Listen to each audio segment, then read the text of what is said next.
আজকে প্রতিটি নারীর উদ্দেশ্যে বলবো, যারা ডিপ্রেশনে চলে গেছেন, অর্থাৎ যাদের মনে হচ্ছে যে আপনি আপনাকে কন্ট্রোল করতে পারছেন না, আপনার রাগ বেশি হয়ে যাচ্ছে, আপনি অল্প কথাতে রেগে যাচ্ছেন, আপনি এক কথা দুবার বললে আপনার মেজাজ খিটখিটে হয়ে যাচ্ছে, ভালো জিনিসও খারাপ লাগতে শুরু করেছে, আপনি আপনাকে নিয়ন্ত্রণ করতে পারছেন না, আপনি কী চাচ্ছেন নিজেও বুঝে উঠতে পারছেন না। আমি বলবো আপনার হাতের কাছে যে ভালো সাইকো ডাক্তার আছে তার সাথে অবশ্যই কনসাল্ট করবেন।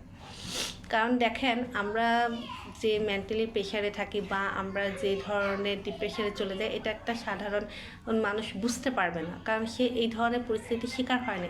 মাত্র একটা ডাক্তারই বুঝতে পারবে যে আপনি আসলে কতটা স্বাভাবিক আছেন বা আপনি কতটা ডিপ্রেশনে চলে গেছেন।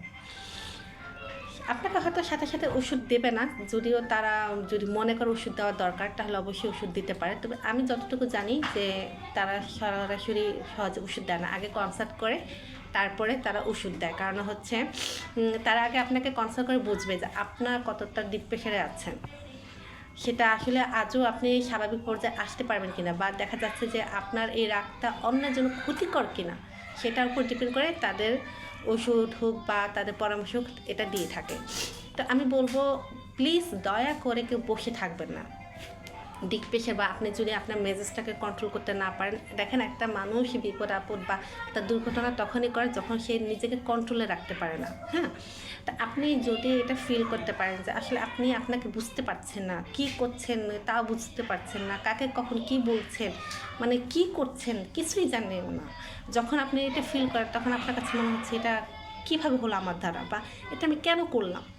হ্যাঁ, তো এই বিষয়গুলো যখন আপনাদের মনে হবে, তো এই থেকে কিন্তু বড় বড় বিপদ হয়। হ্যাঁ, দেখা যাচ্ছে আমরা যখন খিটখিটে মেজাজ হয়ে যায় তখন দেখা যায় আমরা এমন কিছু পদক্ষেপ নিয়ে থাকি যেটা আমাদের রাগকে কন্ট্রোল মানে শান্তি দেয় ঠিকই, কিন্তু যখন আমরা কিছু সময় পার হয়ে যায় তখন আমরা টেনশনে পড়ে যাই যে আসলে এটা কেন করলাম।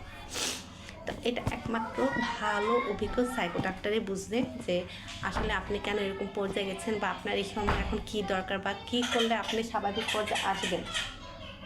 হ্যাঁ, তো দয়া করে বসে থাকবেন না, এটাকে বেশি দূর আগাতে মানে বেশি দূর যাতে না যায়, অল্প থাকতে থাকতে অবশ্যই সাইকো ডাক্তারদের সাথে কনসাল্ট করবেন।